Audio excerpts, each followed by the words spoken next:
je suis meilleur que vos parents. Voilà ce qu'un président américain en exercice a dit à des ouvriers de General Motors dans leur propre usine pendant un discours officiel en juillet 2026. Et ce n'était pas la partie la plus bizarre. Ce jour-là, Donald Trump s'est fait huer. Il s'est fait interrompre. Il s'est fait traiter de protecteur de pédophiles en plein milieu d'un site de GM dans le Michigan, l'État qu'il a conquis 2 fois, la région qu'il présentait comme la preuve vivante que son agenda économique fonctionnait. Ses propres partisans, sa propre base, dans son propre fief symbolique.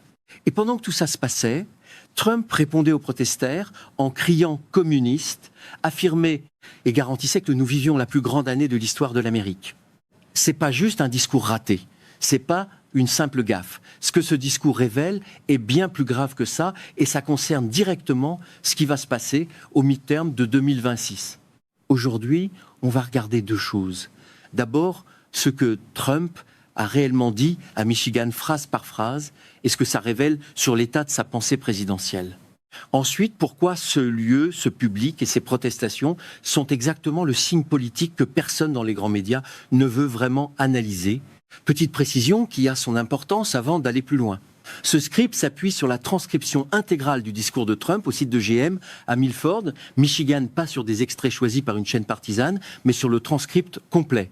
Et sur des données factuelles vérifiées, chiffres d'emploi du Bureau of Labor Statistics, données de sondages Gallup et American Research Group, et reporting du Bridge Michigan et du Michigan Public Radio, vous pourrez tout vérifier. Commençons par les mots eux-mêmes. Trump arrive à l'usine de GM à Milford un lundi de juillet 2026. C'est un site stratégique, le Milford Proving Ground, là où GM teste ses véhicules. Symboliquement, c'est parfait pour lui l'industrie américaine, la fierté ouvrière, le cœur du Rust Belt qu'il a transformé en bastion électoral. Les premières minutes du discours se passent à peu près normalement. Trump parle des tarifs. Il cite le chiffre des 25% de droits de douane sur les voitures étrangères. La foule applaudit. Et puis quelque chose se produit. Un homme dans la foule crie. Pas n'importe quoi. Il crie « pédoprotecteur »,« protecteur de pédophiles », en plein discours présidentiel. Et Trump, au lieu d'ignorer, répond au micro « communiste ». L'homme crie encore « pédoprotecteur ». Trump répète « communiste ». L'échange dure plusieurs secondes, en direct. C'est là que ça devient intéressant. Ce n'est pas la première fois. En janvier 2026, déjà, Trump avait visité une usine Ford dans le Michigan. Même accueil, même insulte, pédoprotecteur. Le surnom lui colle depuis l'affaire Epstein, depuis la sortie des listes de contacts, depuis que des journalistes ont recommencé à poser des questions auxquelles l'entourage Trump ne répond jamais vraiment. La Maison-Blanche nie. Le camp MAGA crie au complot de la gauche. Mais les ouvriers de Ford et de GM, eux, ne semblent pas avoir reçu le mémo. 2 usines automobiles dans le Michigan, 2 fois la même insulte, ce n'est plus anecdotique, c'est un schéma. Mais continuons le discours, parce que les écoles, c'est le début.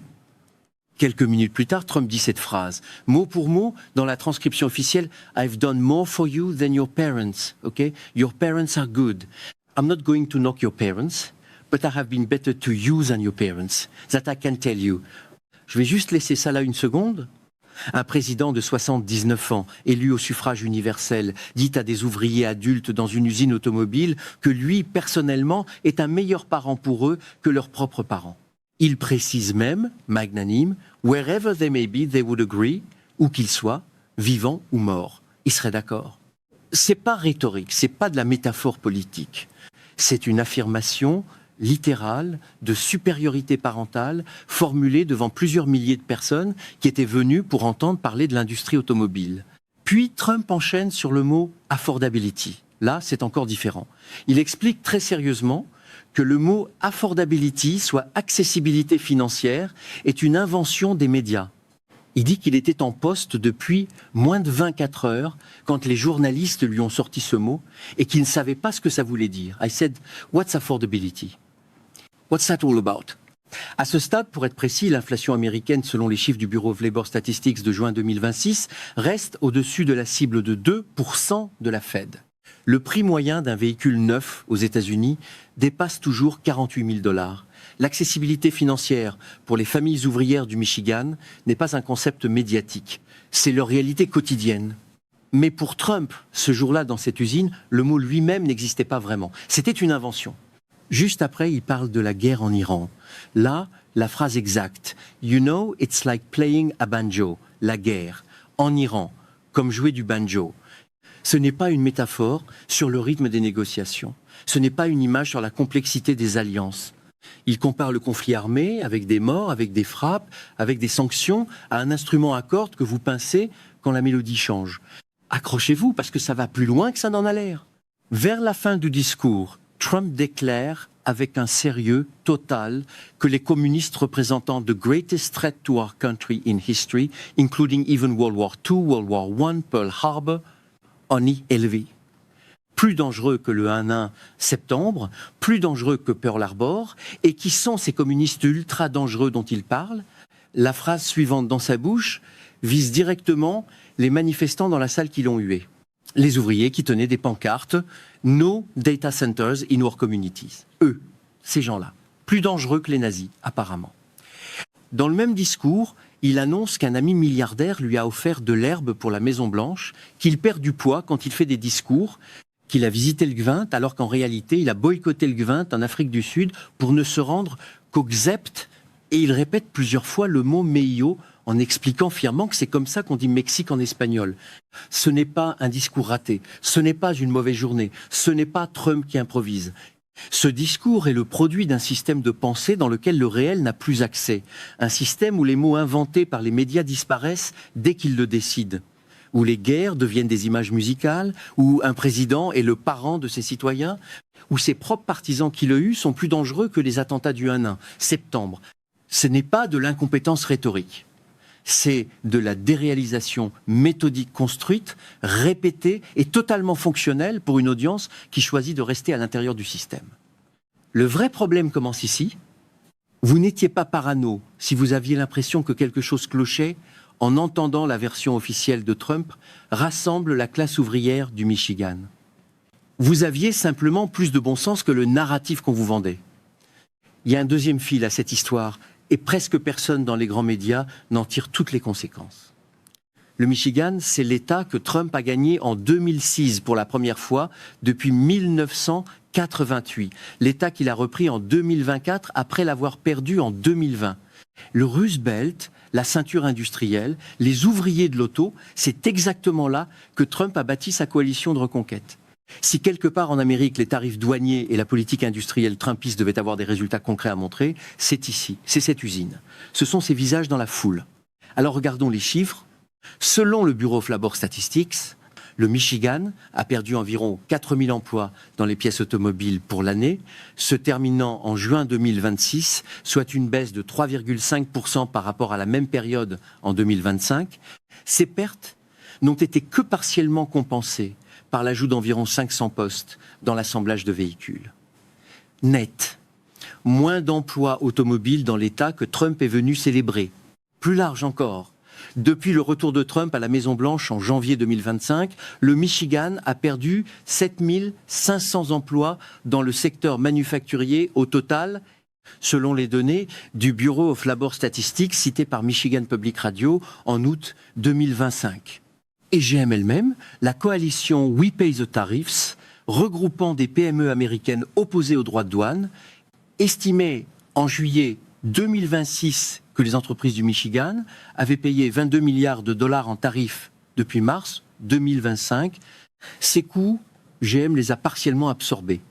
Pour le deuxième trimestre 2025 seulement, GM avait annoncé un impact de 1 milliard de dollars liés aux tarifs. Ford, de son côté, faisait état de 800 millions de coûts supplémentaires pour le même trimestre. Trump, dans son discours, n'a pas mentionné ces chiffres-là. L'argument le plus solide de l'autre côté, c'est que Trump peut dire, et il le dit que sans les tarifs, GM aurait perdu encore plus. Que la protection douanière à 25% a forcé des constructeurs comme Toyota, BMW et Stellantis à annoncer des investissements sur le sol américain. Que GM elle-même a annoncé 4 milliards d'investissements en juin 2025. C'est pas rien. Les tarifs ont créé une incitation réelle à localiser la production. Sur ce point précis, l'argument n'est pas sans fondement. Mais voilà ce que cet argument ne règle pas. Ces investissements annoncés sont à moyen terme. Les emplois perdus sont déjà comptés. Et l'impact sur les prix des véhicules pour les consommateurs américains qui paient maintenant des tarifs sur les pièces importées, y compris celles qui entrent dans les voitures assemblées aux États-Unis, n'a pas disparu avec l'annonce de GM. Le Bridge Michigan, dans un fact-check publié le jour même du discours, relevait que Trump avait affirmé avoir réduit le déficit commercial de 71%, mais que ce chiffre utilisait des périodes sélectives correspondant à des pics et creux historiques liés aux tarifs eux-mêmes, et que les données de mai 2026 montraient un déficit en hausse de 14% par rapport à la même période un an plus tôt. C'est pas un oubli éditorial dans les grands médias, c'est un choix répété assez souvent pour ne plus être accidentel. Maintenant, parlons des data centers, parce que c'est le deuxième front de protestation dans cette usine, ce jour-là. Et ce n'est pas anodin. Des manifestants dans la foule tenaient des pancartes « No data centers in our community ». Trump pousse depuis le début de son second mandat un agenda massif de construction de data centers à travers le pays. Dans le cadre de sa politique IA, des dizaines de milliards investis par Microsoft, Google, Amazon, avec des incitations fiscales fédérales. Et les communautés partout en Amérique se révoltent. Les chiffres sont spectaculaires. Selon Data Center Watch, entre mars et juin 2025 seulement, environ 98 milliards de dollars de projets de data centers avaient été bloqués ou retardés à cause de l'opposition locale, le niveau le plus élevé jamais enregistré depuis que le groupe a commencé à surveiller ces données. Dans le Michigan spécifiquement, le mouvement s'organise depuis fin 2025, en décembre. Des résidents ruraux du sud-est du Michigan ont manifesté contre un projet de data center Stargate de 7 milliards de dollars sur des terres agricoles près de Saline. En janvier 2026, le conseil municipal de Saline votait à l'unanimité un moratoire d'1 an sur les nouveaux projets de data center. Et voici ce qui rend cette protestation dans l'usine GM particulièrement significative. L'opposition aux data centers est l'un des rares sujets politiques qui transcendent les lignes partisanes. Selon un sondage publié en juillet 2026 par The New Republic, 71% des Américains s'y opposent, y compris une majorité de républicains. Au Michigan, des élus républicains brisent publiquement avec Trump sur ce dossier. Des représentants élus dans des circonscriptions qui ont voté pour Trump ont co-signé une proposition bipartisane pour supprimer les avantages fiscaux accordés aux data centers. Ce que ça veut dire concrètement, dans cette salle, des personnes qui avaient probablement voté pour Trump en 2024 brandissaient des pancartes contre sa politique des data centers. Pas des activistes démocrates infiltrés. Des résidents du Michigan, qui paient leurs factures d'électricité et qui ont lu les projections montrant que la construction massive de data centers dans l'État allait faire monter les tarifs énergétiques pour les ménages. Revenez avec moi à la question du départ. On s'était demandé qu'est-ce qui se passe quand un président se fait huer dans son propre bastion par sa propre base. Vous êtes venu pour l'anecdote du discours raté, vous repartez avec la structure derrière. La taux d'approbation de Trump, selon le sondage American Research Group publié en juillet 2026, est à 30% d'approbation nationale, soit une baisse de 8 points depuis juillet 2025 et son point le plus bas jamais enregistré dans cette série. Parmi les indépendants, c'est 25% d'approbation. Gallup, en novembre 2025 déjà, le plaçait à 36%, avec les indépendants à 25%, également des chiffres considérés comme les pires des 2 mandats Trump confondus. Quand ta propre base te hue pour pédoprotection et pour des data centers dans une usine GM, ta vitrine, ton meilleur argument pour les midterms, le problème n'est plus les fake news. C'est la réalité qui fait irruption dans le récit. Et c'est précisément là que ça coince pour Trump, à 6 mois des midterms, de novembre 2026. Ce n'est pas fini. Ce qui vient d'être établi dans cette analyse est en fait le début d'une dynamique qui s'accélère. Les midterms de 2026 se jouent dans des États comme le Michigan, sur des enjeux comme l'emploi manufacturier, le coût de la vie et maintenant les data centers. Ce sont exactement les terrains sur lesquels Trump avait promis des résultats visibles, mesurables, concrets. Et ce que le discours de GM révèle, c'est pas seulement que les résultats ne sont pas au rendez-vous, c'est que Trump n'opère plus dans un registre factuel qui permet de les évaluer. Quand affordability est présenté comme un mot inventé, quand 7500 emplois perdus dans le secteur manufacturier du Michigan n'existent pas dans le discours présidentiel, Quand les ouvriers qui protestent sont comparés à Al-Qaïda, la machine politique perd son ancrage dans le réel.